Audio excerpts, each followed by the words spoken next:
Alright guys, I'm back and this is my news report. So welcome to my channel, Ultra Dark Slayer back again. So let's get over to, there's so much we have to discuss, So this is going to be a bigger video, hopefully. So let's get right to what happened last week from my last video last week. Because when I posted my video last week, I've been starting to see more reports on something that we all know, and that is the Microsoft and Activision Blizzard deal.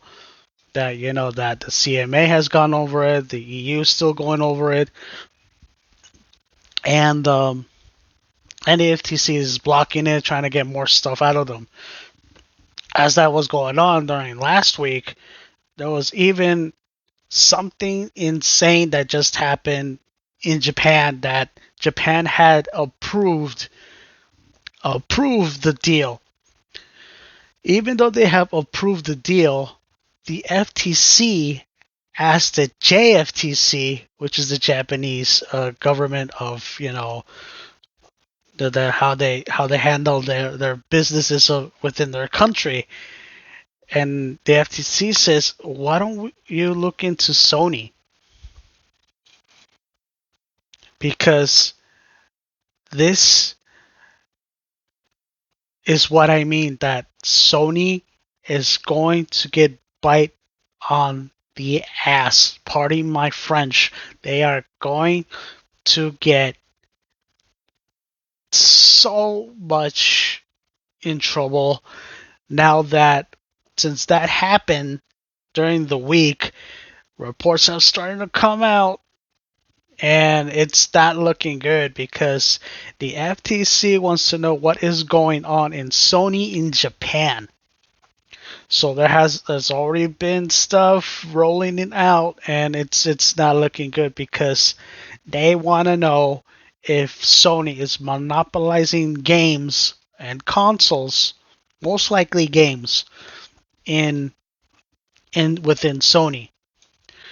And it's already seeing reports that there have been certain games that have been blocked that shouldn't be on the Xbox, that shouldn't go to Game Pass.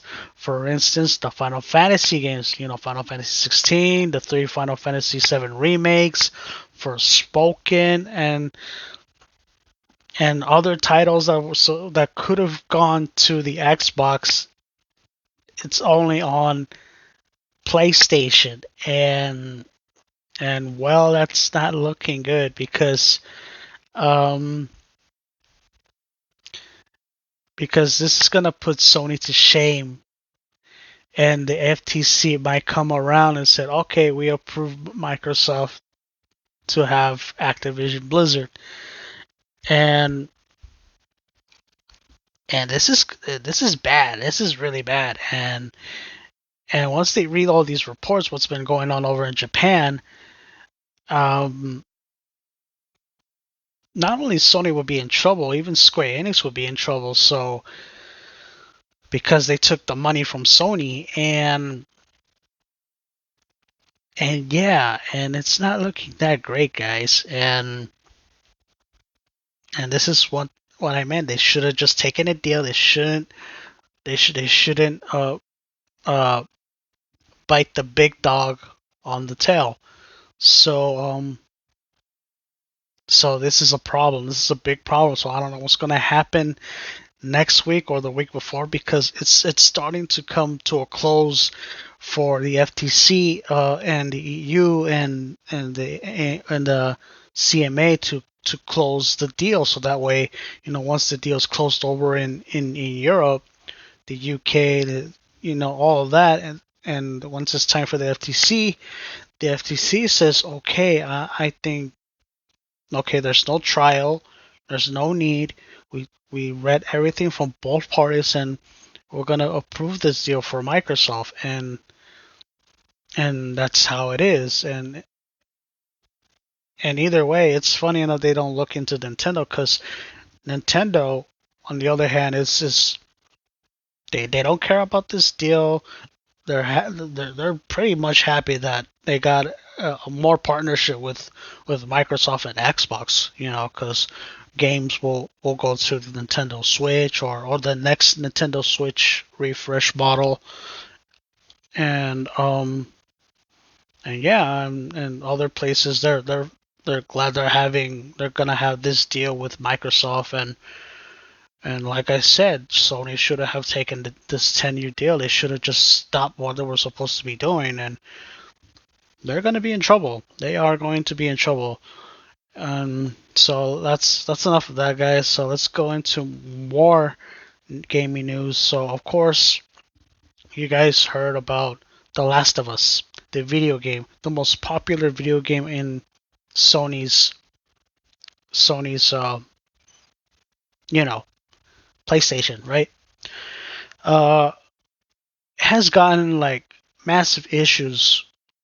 Not the PS5 version. I'm talking about the PC version. The PC version, it didn't look so well, and I've seen videos that the game has so much issues that the game has been crashing, and for those the people that bought the game on PC, they are mad, they are upset, which they should be, because Sony brought out a product that is not cleaned up, that is not fixed, that is not polished, and it's a hot mess.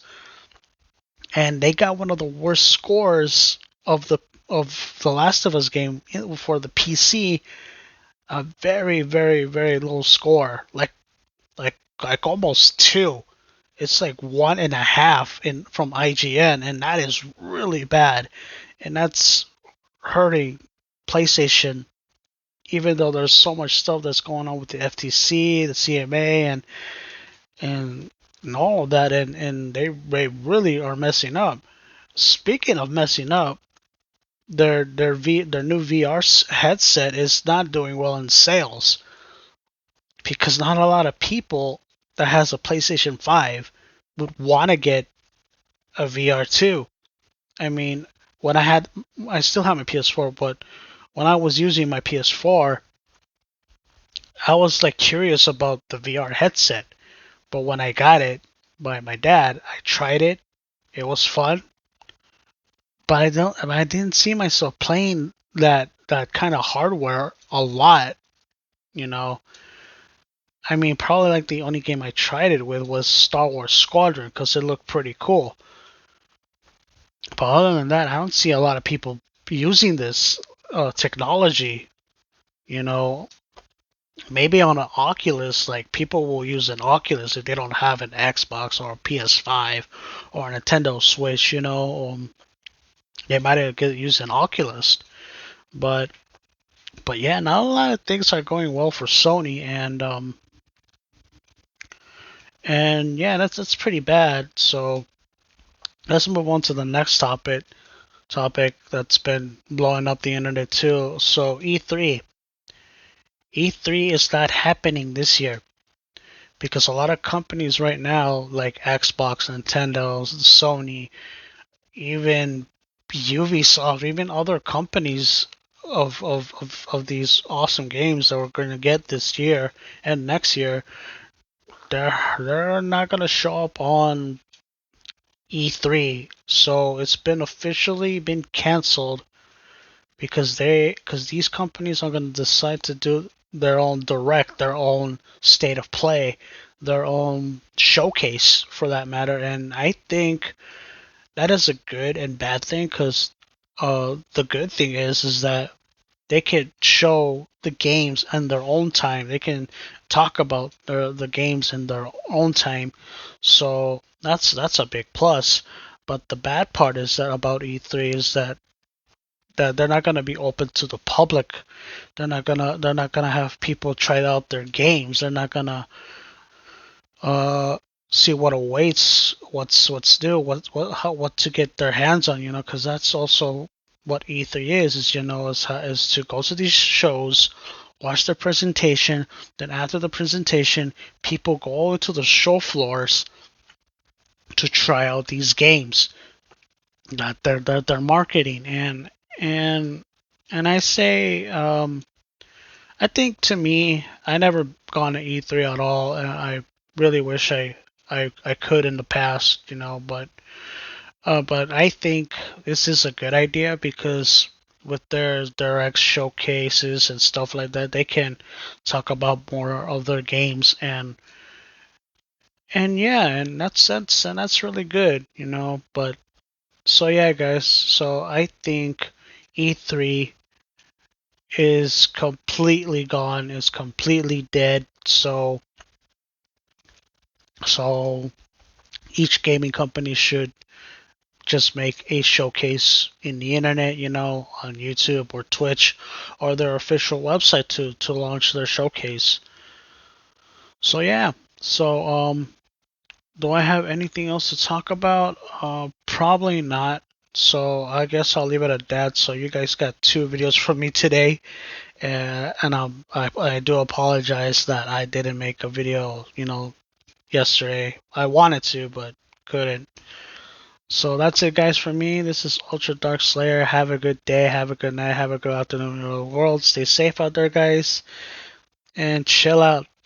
And also, if you see my last video after this, it's about my review on Resident Evil 4 Remake. So take a look. Peace, guys.